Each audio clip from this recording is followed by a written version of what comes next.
ఈరోజు ఈ మీడియా సమావేశానికి వచ్చినటువంటి అన్నదమ్ములకు మరి గౌరవనీయులు మున్సిపల్ వైస్ చైర్మన్ గారికి కౌన్సిలర్స్ అన్నదమ్ములందరికీ కూడా నేను ప్రత్యేకంగా ధన్యవాదాలు తెలుపుకుంటున్నాను.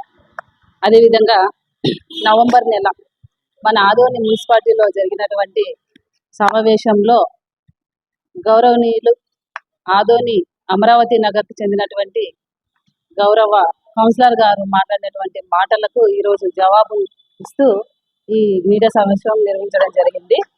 అదేవిధంగా అంటే ఆ రోజు జరిగినది ఆదోనిలో ప్రతి ఒక్కరికి కూడా తెలిసిన విషయమే. మున్సిపల్ కౌన్సిల్లో సంబంధం లేనటువంటి విషయాలు అంటే ప్రజలు ఎంతో నమ్మకంతో ఓట్లేసి గెలిపించి ఆ స్థానాన్ని వాళ్ళకి ఇచ్చినప్పుడు ప్రజల కోసం మాట్లాడుకోకుండా పట్టణ అభివృద్ధి కోసం మాట్లాడకుండా అక్కడ వ్యక్తిగత విషయాల మీద మాట్లాడుతూ దూషించినటువంటి మాటలకు ఈరోజు సమాధానం చెప్తున్నాము. వెల్లల గౌరవనీయులు వెల్లల లలితమ్మ గారు అంటే లలితమ్మ గారు మాట్లాడుతూ గౌరవ వైస్ చైర్మన్ గారిని అంటే అక్కడ జరిగినటువంటి చిన్న సంఘటన ఏమంటే నీతి నిజాయితీ అంటున్నారు, పదే పదే అది నిరూపించుకోండి, రాజీనామా చేయండి అని గౌరవ వైస్ చైర్మన్ గారు చెప్పడం జరిగింది. అదేవిధంగా మఠం భూములు అమ్ముకున్న మీరా ఈరోజు మాట్లాడుతున్నారు నీతి నిజాయితీ గురించి అని మాట్లాడారు గౌరవ వైస్ చైర్మన్ గారు. దానికి మేడం గారు ఒకవేళ తప్పు చేయకపోతే ఆధారాలు ఉన్నాయి, మేము తప్పు చేయలేదని చెప్పొచ్చు, లేదంటే ఒకవేళ మీతో మేము తప్పు చేసినట్టు ఏమైనా ఆధారాలు ఉంటే ఇవ్వండి అని అడగొచ్చు ఆమె. ఆ విధంగా కాకోకుండా ఒక వైస్ చైర్మన్, అది దళిత వైస్ చైర్మన్ పట్టుకొని అంటే నీకు మూతి మీద మీసం ఉంటే, నీకు దమ్ముంటే, నీవు మొగోడైతే నిరూపించు అని చెప్పారు. అందులో భాగమే ఈరోజు మీరు ఏదైతే మఠం భూములు ఉన్నాయో ఆ సాక్ష్యాలతో సహా ఈరోజు మీడియా ముందు ప్రవేశపెట్టడం జరుగుతుంది. ఈ సంబంధించిన డాక్యుమెంట్స్ అన్ని కూడా మీడియా సోదరులకి తర్వాత మళ్ళీ ఒక్కొక్క సెట్ మేము జిరాక్స్ కూడా ఇస్తాము. అదేవిధంగా హంపి భూములకు సంబంధించి ఆలూరు, ఆదోని, ఆలర్వి, వడగుంద, కౌతాళం, చిప్పగిరి, ఆస్పరి మండలాలకు సంబంధించి ఆ భూములకు సంబంధించినటువంటి స్వామిలే చెప్పినారు. అంటే కౌలు రైతులు పీఠాధిపతి కలిసి రసీదు పొందాలని స్వామిలే స్వయంగా చెప్పారు పీఠాధిపతి. మరి మీరేం చేసినారంటే ఆ భూముల్ని ఎలాంటి అవకతవకలు జరగకుండా చూడాలని పీఠాధిపతులు చెప్తే మీరేం చేసినారు, అందులో మీరు కబ్జా చేయలేదా అని నేను క్వశ్చన్ చేస్తున్నా. ఎందుకంటే ఇక్కడ దాదాపుగా మనము సలకల బండ రైతులతో 20 లక్షలు పురుషోత్తం రెడ్డితో మీరు తీసుకోలేదమ్మా, మీ స్వామి గారు తీసుకోలేదా? దీనికి ఆన్సర్ ఇవ్వాలి. అదేగాక ఆలూరు రైతులతో వెంకటప్ప రైతుతో 20 లక్షలు తీసుకోలేదా మఠం భూముల మీద? పీఠాధిపతి ఏం చెప్పినారు, మీరేం చేసినారు ఒకసారి పూర్తిగా మీ ఆయన కనుక్కొని మీరు మళ్ళీ కూడా ఆన్సర్ ఇవ్వాలని కూడా తెలియజేస్తున్నాం. అదేవిధంగా మరి దీనికి సంబంధించి నంద్యాల 1 టౌన్లోన 2016లో 420 కేసు నమోదు కాలేదా మీ ఆయన మీద? అంటే ఇవన్నీ కూడా మీకు తెలియవా అమ్మ లలితమ్మ గారు? ఎందుకంటే ఈరోజు మేము మీకోసం కాకపోయినా ప్రజల కోసం, ఎందుకంటే ఇంతమంది అంటే ప్రజలు నమ్ముకొని ఓటేసి గెలిపించినారు కాబట్టి మీకోసం కాకపోయినా ప్రజల కోసం అన్ని ఈ ఎవిడెన్స్ మేము ముందుంచుతున్నాం అని కూడా తెలియజేస్తున్నా. ఈరోజు కౌన్సిలర్ ఎక్స్ఎమ్మెల్యే గారిని పట్టుకొని పదే పదే ఆ ఎమ్మెల్యే చేతగాని ఎమ్మెల్యే ఆ దమ్మునోనికే కాలేదు చేయడానికి, మూతి మీద మీసాలు పెట్టుకొని తిరుగుతున్నారనే మాట మాట్లాడుతున్నారు. ఎక్స్ఎమ్మెల్యే కాకపోతే మీకు ఎవరిచ్చారమ్మా సీటు? ఎక్స్ఎమ్మెల్యే వచ్చి మీ ఇంటికి వచ్చి అడిగినారా? మీరు వచ్చి ఏడిస్తే కాదా కౌన్సిలర్ సీట్ ఇచ్చింది? మరి ఆ దమ్మున్న మొగోడే కాదా మీకు లేబర్ కాలనీలో ఉన్న కౌన్సిలర్ పదవి ఇచ్చింది? ఆ మీసమున్న మొగోడే కాదా అమరావతి నగర్లో ఉన్న మళ్ళీ కూడా మీకు ఇది కౌన్సిలర్ పదవి ఇచ్చి మరి తన దమ్ముతోనే కదా మిమ్మల్ని గెలిపించుకోయింది? మీరు ఏమైనా ఈ ఆదోనిలో పుట్టి ఇక్కడే పెరిగినారా, లేకపోతే ఏమన్నా సర్వీస్ చేసినారా? మీరుండే ఏరియాలో కనీసం మీరు ఎవరో తెలియదు. మరి లేబర్ కాలనీలోనే ఫస్ట్ సారి మీరు గెలిచి అభివృద్ధి చేసిందే మీకు ఆ ఏరియాలో ఉన్న సీట్ ఎందుకు ఇవ్వలేదు అనేది అక్కడ ప్రజలను అడిగితే తెలుస్తుంది. మీరు ఇలాంటివన్నీ మానుకొని మీరు అభివృద్ధి అని పోయినారు, నీతి నిజాయితీ అంటున్నారు. ఇప్పుడు కూడా మేము అదే మాటకే కట్టుబడి ఉంటాం. నీతి నిజాయితీ అని మాట్లాడే ముందు మనం ఆ విధంగా ఉంటేనే మాట్లాడాలి, లేకపోతే మాట్లాడకూడదని కూడా మేము తెలియజేస్తున్నాం. అదేవిధంగా పదే పదే మీరు అభివృద్ధి అని పోయినారు, చాలా సంతోషం, అభివృద్ధి చేయండి. ఇప్పుడు సింగపూర్లో చేసినట్లు రోడ్లు వేయండి అమరావతి నగర్లో, వద్దన్నారు ఎవరైనా ప్రజలు. అది కాకోకుండా పదే పదే సైప్రస్ రెడ్డి అన్న గారిని పట్టుకొని ఈ విధంగా మాట్లాడడం కరెక్ట్ కాదు. సాయిప్రసాద్ రెడ్డి అన్న గారు మీరు అభివృద్ధి అంటున్నారు, దేనికి అంటున్నారో మాకు అర్థం కావడం లే. అభివృద్ధి అని పోయినామని ఈరోజు సాయిప్రసాద్ రెడ్డి అన్న గారు మెడికల్ కాలేజ్ తెచ్చినారు, దానికన్నా ఇంకా పెద్ద కాలేజ్ ఉంటే తీసుకోరండి. బైపాస్ తెచ్చినారు, రింగ్ రోడ్ తీసుకోరండి. అభివృద్ధి అంటే అది. ఈ రోజు రైలు వస్తుంది మన ఆదోన్లో, మెట్రో రైలు తీసుకోరండి. అభివృద్ధి అంటే అది. కాలేజెస్ ఉన్నాయి, యూనివర్సిటీ తీసుకోరండి. అభివృద్ధి అంటే వీటిని అంటారు. గుంతలు పూడ్చితే కాదు అభివృద్ధి అనేది అని కూడా తెలుసుకోవాలి. అభివృద్ధి అనే దాని మాట మాట్లాడేటప్పుడు ఏమి చూసి మీ ఇలాంటి తప్పులు, ఎందుకంటే సాయిప్రసాద్ రెడ్డి అన్న గారు ఈ తప్పులు చేసే వాళ్ళని ఎవరిని ఒప్పుకోరు, అందులో నేను కూడా ఉన్నా. ఎందుకంటే కోవిడ్ ఇది చెప్పకూడదో తెలియదు, ఎందుకంటే ఆ తప్పు చేసిన వాళ్ళని ఎమ్మెల్యే సాయిప్రసాద్ రెడ్డి అన్న గారు ఎప్పుడు కూడా సపోర్ట్ చేయరు. కోవిడ్ లో నేను చెప్తాను, ఎందుకంటే ఇది నిజమే, దాచిపెట్టుకోవాల్సిన అవసరం లేదు. కోవిడ్ లో మద్యం మీద ఒక చట్టం వచ్చింది, అంటే ఎక్కువగా తాగితే ఈ చట్టం ద్వారైనా మందు తక్కువ తాగుతారనే ఉద్దేశంతో ఒక చట్టం తీసుకొని వస్తే కర్ణాటక నుండి మరి మందు ప్రియులు మహిళల్లో కూడా ఉన్నారు. కర్ణాటక రాష్ట్రం నుండి వచ్చేటప్పుడు 8 PM అని బాటిల్ తెచ్చుకుంటే కేసు అయింది 2 టౌన్ లో. కేసు అయింది. ఆ రోజు మీకు జిల్లా జాయింట్ సెక్రటరీగా ఉన్నాను. మా ఇంట్లో తప్పు జరిగింది, నాకు సపోర్ట్ చేయలేదు. ఎందుకు చేయలేదంటే తప్పు జరిగింది మా ఇల్లు కాబట్టి సపోర్ట్ చేయలేదు. 1 year 2 టౌన్ లిమిట్స్ లో అప్పుడు గౌరవ శ్రీరామ్ సిఏ గారు ఉన్నారు. 1 సంవత్సరం ఆటో మాది 2 టౌన్ లోనే ఉన్నింది. తర్వాత మేము న్యాయస్థలాలకు వెళ్ళి ఆ ఆటో తీసుకురావడం జరిగింది. సాయిప్రసాద్ రెడ్డి అన్న గారు తప్పు చేసిన వాళ్ళని ఎవరిని ఉపేక్షించారు, వాళ్ళు దూరమైనా పర్లేదు. అందులో భాగమే ఈ రోజు మీరు పోయినారని కూడా ప్రజలందరికీ తెలుసు. కాబట్టి మీరు ఈ రోజు మేము దీన్ని చూపించినాము, ఇది కాదని మీరు నిరూపించుకోండి. నిన్నటి దినమున ఒక ఆడియో కూడా బయటకు వచ్చింది, ఎందుకంటే మనం నవ్వుకున్న గుంతుల్లో అప్పుడప్పుడు మనమే పడుతుంటాము. ఆడియో కూడా బయటకు వచ్చింది. మీరు మీడియా వాళ్ళని కన్విన్స్ చేయలేదా ఆ ఆడియో బయటకు తీయొద్దండి అని? తప్పు చేయకపోతే మీడియా వాళ్ళకి చెప్పాల్సిన అవసరం ఏముందమ్మా మీకు?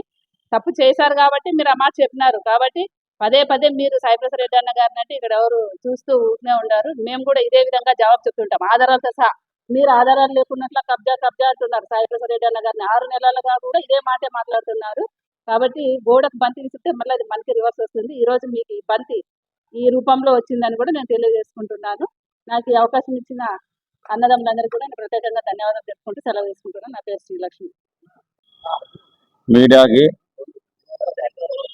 విలేకరులకి, ఆదోని ప్రజలకి అందరికీ నమస్కారం. మొన్న నవంబర్ 30కి కౌన్సిలర్ సమావేశం మీటింగ్ జరిగింది. ఆ కౌన్సిలర్ సమావేశం మీటింగ్లోన కౌన్సిలర్లు అందరూ మేము దాదాపు 60-70 అంశాలపైన అజెండా రావడం జరిగింది.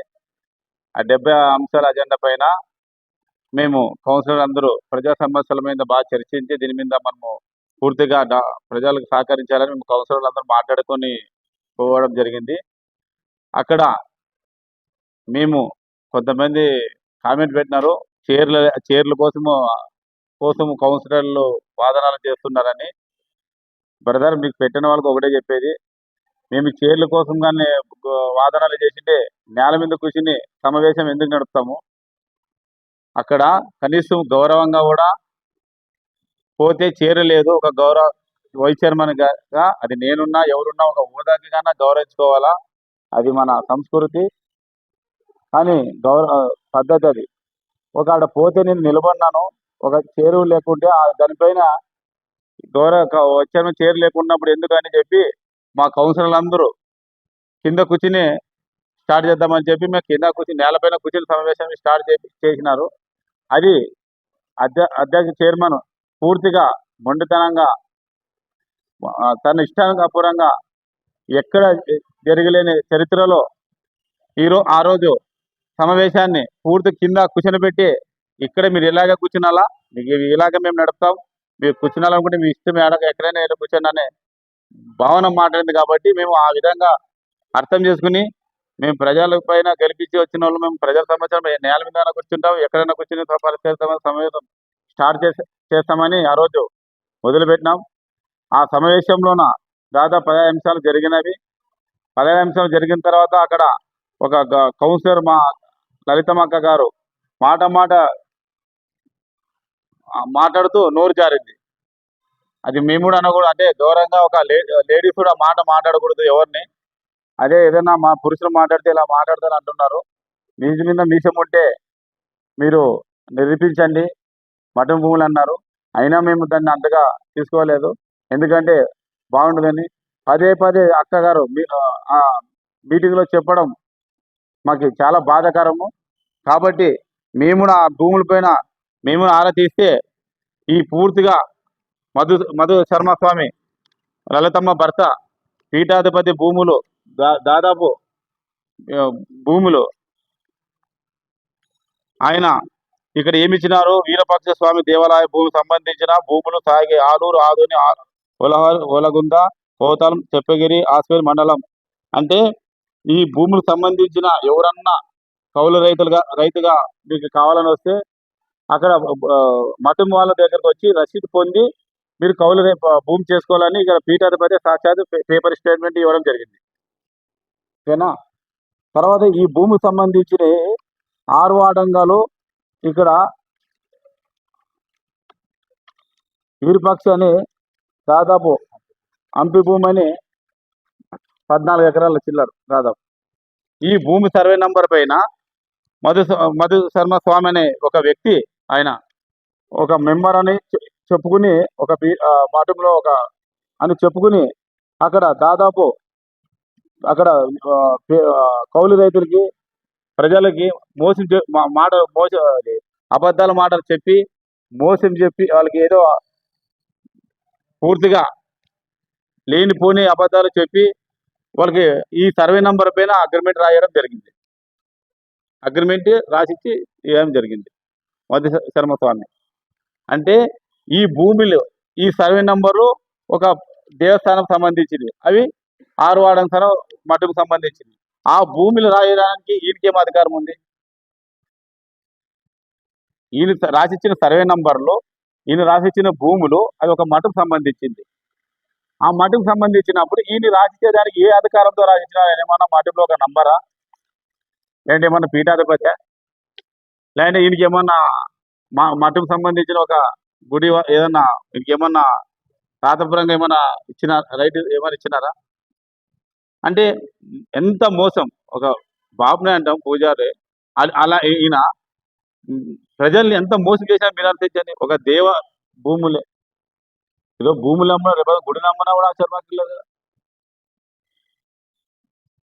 ఇవన్నీ మేము కాదు చెప్పాల్సింది, మాకు ఇవన్నీ కాదు మేము కాదు చెప్పింది. సాక్షాత్ ఆ గుడికి సంబంధించిన పీఠాధిపతి గారే పేపర్ స్టేట్మెంట్ ఇచ్చినారు. ఈయన చేసిన మధు శర్మ స్వామి ఇలా అగ్రిమెంట్లు భూమి మీద రాసిచ్చినప్పుడు పేపర్ స్టేట్మెంట్ ఇచ్చినాడు. ఏమని? ఈ భూములు ఎవరు అమ్మడం లేదు, ఎవరైనా మీరు అట్లా చేసుకుని తీసుకునేలా ఉండాలంటే రైతులు మా దగ్గరకు వచ్చి మాకు గుత్తి కట్టి రసీదు తీసుకోండి అని చెప్పినాడు. అంత మరితే కానీ అలాంటి భూమి మేము అమ్మడం లేదు, ఎవరు అట్లా మోసపోవద్దని సాక్షాత్ పీఠాధిపతి చెప్పినాడు. కానీ అమ్మినాక ఆయన డబ్బులు ఏమైనా ఇచ్చినాడా? ఏ మాత్రం అన్ని డబ్బులు ఆయన తీసుకుని సహాయం చేశాడు. తర్వాత చాలా ఇక్కడ మనము ఎప్పటిలో కూడా చాలా మందికి డబ్బులు తీసుకుని కూడా ఇంతవరకు అగ్రిమెంట్ రాసినారు. ఒక డిపార్ట్మెంట్ కూడా దాదాపు లక్షలు డబ్బులు తీసుకుని ఆయన కూడా డిపార్ట్మెంట్ సాక్షాత్ ఆయన కూడా మోసం చేసేసారు. ఇట్లా లబ్ధిదారులు ఎంతమంది చెప్పినారు? పంచాయతీలో జరుగుతుంది. అంటే నువ్వు ఇంత మోసం చేసి ఇలాంటి 420 పని చేసి నందాల 1 టౌన్లో అక్కడ మీ పైన ఎఫ్ఐఆర్ బుక్ అయ్యి 420 కేసు కూడా అయింది. ఇది ఎఫ్ఐఆర్ కాపీ. ఇక్కడ మీరు లాడ్జ్లో ఎక్కడ దిగినారు, ఏం దిగినారు, స్టేట్మెంట్ ఒకటి.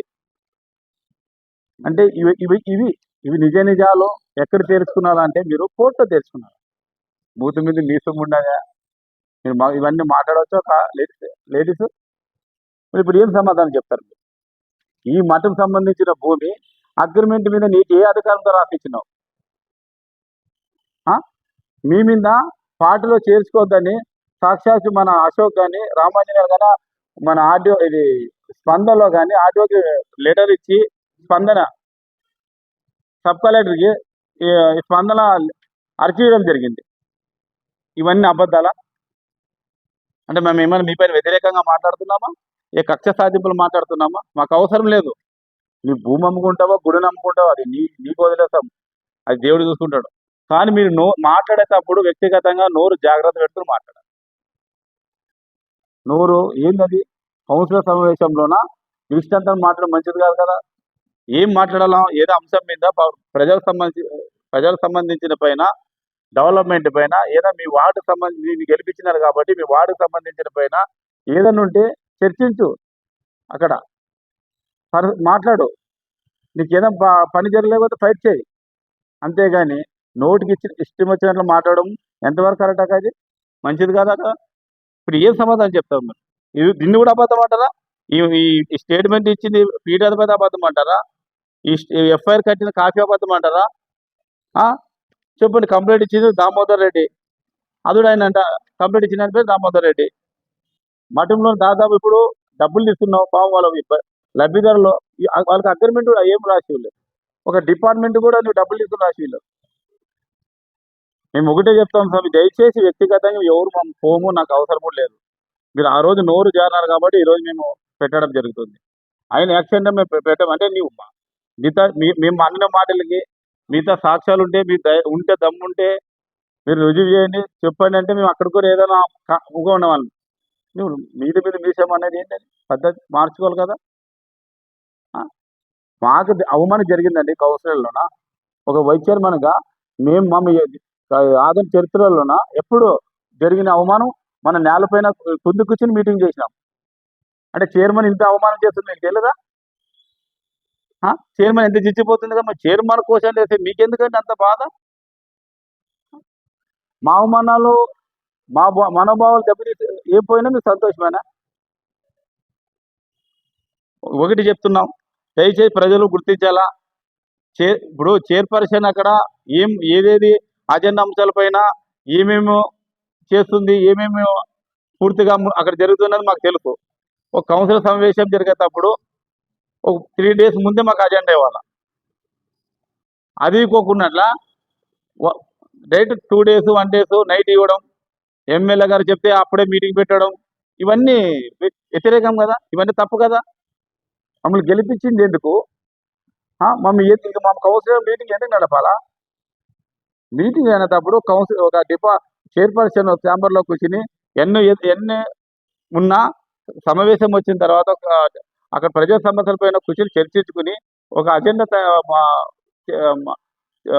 మనము తయారు చేసుకుని అంశాలపైన చర్చించుకుని ప్రజా సమస్యలు ఎలా తీర్చాలని దానిపైన మాట్లాడుకుని మనము అంశ సమావేశం జరపాలి. నువ్వు మాట్లాడుకుని నీ ఇష్టాంతరం అజెండాలో పెడతావు, నీ ఇష్టాంతరంగా మీటింగ్ పెడతావు, ఏ టైం పెడతావు, ఏ డేట్ పెడతావు, ఎమ్మెల్యే గారు వస్తే పెట్టాడు. ఇదేంటి ఇది? ఇవన్నీ తప్పు కదా. ఇవన్నీ క్వశ్చన్లు వేసి మేము వ్యతిరేకమా?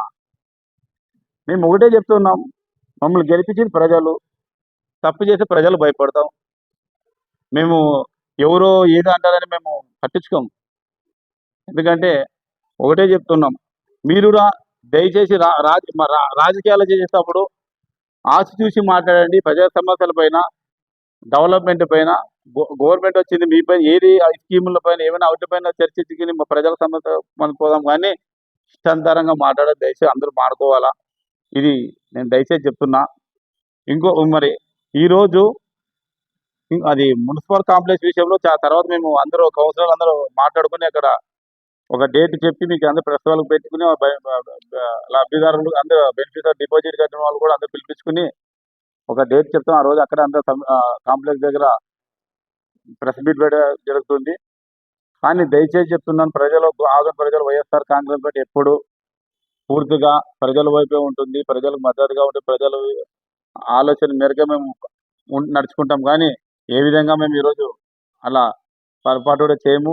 ఇంకొక విషయము, మొన్న మంత్రికి కూడా మన ఎమ్మెల్యే గారు ఒక లైన్ మెన్ వాటర్ వదులుతుంటే అక్కడ వాటర్ సరిగ్గా రాకపోతే ప్రజలు ఎవరైనా కంప్లైంట్ ఇచ్చింటారు, అక్కడి వరకు రైటు.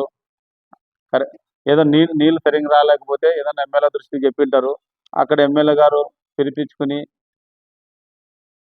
అని చెప్పొచ్చు. కానీ చెట్టు కట్టాయి అనడం ఏమండి? అది చెట్టు కట్టాయని చెప్పడం ఏమది? అదేనా ప్రజలు ఇచ్చింది దీనికి? ఇదేం బ్రిటిష్ కాలంలోనే ఉన్నామా, ప్రజాస్వామ్యం పరిపాలనలో ఉన్నామా? మనం ఎక్కడన్నా ఒక ఎమ్మెల్యే గారు మనకి ఇచ్చిన ప్రజల అధికారం ఏమి, మనకి ఇచ్చిన రాజ్యాంగం ఏమి? అధికారుల దగ్గర పని చేయించుకునే బాధ్యత మన పైన మనకి ఇచ్చింటారు ప్రజాప్రతినిధిగా. అధికారులు కొట్టండి, అధికారులు తిట్టండి, వీళ్ళు కొట్టండి, ఎక్కడ మనకి ఇచ్చిండే లేదు.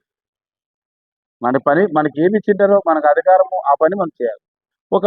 కింద చిన్న ఉద్యోగి, ఏదో వాడు వదిలిన ఒకవేళ సభ్యులకి ఏదో కంప్లైంట్ వచ్చి ఉంటుంది, ఆ పై అధికారి కంప్లైంట్ చేయండి సార్. మా తప్పు కాదు అది. నోటికి చెట్టు కట్టడం ఏమది? ఇదేనా మార్పు? ఇదేనా ప్రజాస్వామ్యం? ఇదేనా మీరు ప్రజలు ఓట్లేసింది గెలిపించింది కొట్టుమని చెప్పడానికేనా? మన కాంట్రాక్ట్ని పని చేయకోకుండా కాంట్రాక్ట్ని కొట్టండి అంటావు. ఎవరు పని చేయకుండా వాళ్ళు కొట్టండి అంటావా? మీ నోటికి ఏదో వస్తుంది పరిపాలన అంటే మీకు చట్టాలు రాజ్యాంగాలు ఏమి లేవు, మీరే దానికి అన్నిటికీ. సార్ దయచేసి మీరు చదువుకున్న వాళ్ళు, విద్యావంతులు, అన్నింటిలో మీకు తెలిసిన వాళ్ళు, ఎవరో చిన్నవాళ్ళు ఏదైనా తప్పు మాట్లాడితే మీరు సరిదిద్దాలపై మీరే కొట్టండి, చెట్టు కట్టేయండి, ఇలాంటి మాటలు మాట్లాడకూడదు. మీరే ఇలాంటి మాటలు మాట్లాడితే మీ కింద ఉండే క్యాడరు ఆహా మా నాయకుడే చెప్పినాడు, సపోజ్ కొట్టేది అనుకో, దాని బాధ్యత మీరేనా? మా నాయకుడు చెప్పినాడు, మా ఎమ్మెల్యే చెప్పినారని ఏదన్నా గబక్కన ఆవేశం మీద ఎవరో అభిమానం ఉంటారనుకో, మీ నాయకులు ఎవరో కొట్టారనుకో, దానికి ఎవరు రెస్పాన్సిబిలిటీ? ఆ బాధ్యత మీరేనా? చెప్పండి అది కూడా. నేను చెప్పిన తర్వాత మా వాళ్ళు ఎవరు కొట్టినా నేనని చెప్పండి. కాబట్టి మీరు దయచేసి ప్రజలకి, పబ్లిక్కి తప్పు ద్వారా వేరే మెసేజ్ గారు పంపించదండి. మనం ప్రజాస్వామ్యంలో ఉన్నాం. పరిపాలన ఇచ్చేటప్పుడు ఏదైనా అధికారి తప్పు చేసి దానికి సంబంధించిన అధికారికి కంప్లైంట్ చేయండి, కానీ మీరు అలా మాట్లాడడం ఇది మంచి కరెక్ట్ కాదు. ఇంతవరకు ఆదంలో ఎంతమంది ఎమ్మెల్యేలు ఎంతమంది అయినా కూడా ఎవరు ఈ విధంగా మీడియా ముందు కొట్టండి ఉరకండి అనలేదు, చాలా తప్పు. కాబట్టి ఇది మేము ఖండిస్తున్నాం. వైఎస్ఆర్ కాంగ్రెస్ పార్టీ ఇలాంటివి ఎప్పుడు ఎవరు మాట్లాడకూడదని కూడా మేము మీడియా ద్వారా ప్రజలకు తెలియజేస్తున్నాం. ఇంకొక విషయం, మున్సిపల్ కాంప్లెక్స్ విషయంలో దయచేసి అందరూ మీరు గుర్తించుకునేలా, వాళ్ళు చాలామంది డిపాజిట్లు కట్టి చాలామంది బాధపడుతున్నారు. వాళ్ళ విషయం పైన కూడా మేము ఈరోజు దాని సమాధానం ఒక చైర్మన్, ఒక అధికారి, ఎమ్మెల్యే వాళ్ళకి పూర్తి కాంప్లెక్స్ ఎప్పుడు స్టార్ట్ చేస్తారు, చేస్తున్నారా లేదా, అక్కడే స్టాప్ అయిపోయింది. డబ్బులు కట్టిన చాలామంది ప్రజలు రోజు ఆఫీసు తిరిగి రోజు మా దృష్టికి వచ్చిపోతున్నారు. దీనిపైన కూడా సరైన మా అందరు కౌన్సిలర్ కూర్చుని ఈ నెలలో ఎప్పుడో మాట్లాడుకుని వాళ్ళు అందరూ లబ్ధిదారులకు పిలిపించుకుని మేము ఆ కాంప్లెక్స్ దగ్గరే అక్కడ ధర్నా చేయాలనుకుని అక్కడ అనుకున్నాం. ఎందుకంటే వాళ్ళు చాలా బాధపడుతున్నారు. అక్కడ కాంట్రాక్ట్ తీసి రీటెండర్ అన్న పిలిచారు, అక్కడ ఆయన దగ్గర పని అన్న కొనసాగించారు. ఆయన చేసే బిల్లు ఇస్తే నేను కడతాను బాబు అంటున్నాడు. లేకుంటే ఏదైనా తీసుకుని ఎమ్మెల్యే ఇప్పుడు గవర్నమెంట్ ఏం చెప్పింది, గవర్నమెంట్ ఏం చెప్పింది ఆలోచించండి. దీనికి సమాధానము చెప్పాలా ఎమ్మెల్యే గారు. మున్సిపల్ కాంప్లెక్స్ విషయంలోనూ కానీ దయచేసి కమిషనర్ గారు వాళ్ళని మీరు ఇమ్మీడియట్ ఈ కౌన్సిల్ సమావేశంలో వాళ్ళు ఏదో నిర్ణయం తీసుకున్నారా, లేకపోతే కౌన్సిలర్లు అందరూ మేము దీన్ని పూర్తిగా ఈ సమస్యని తెలిసేంత వరకు కూడా సమావేశం మాట్లాడాల అనుకున్నాం అందరూ. కాబట్టి దయచేసి మధుసూదన్ శర్మ గారు ఇంకొకసారి నోటి మాటలు మీ వైఫ్కి కౌన్సిలర్ గారికి బాగా చెప్పండి, అలా మాట్లాడకూడదు కౌన్సిలర్ సమావేశంలో అలాంటి మాటలు. ఏదన్నా సబ్జెక్ట్ మీద మాట్లాడితే మంచిదని ఈ మీడియాగా మీ అందరికి తెలియజేస్తున్నా. ఈ అవకాశం ఇచ్చిన అందరూ ప్రతి ఒక్కరికి నాకు ధన్యవాదాలు.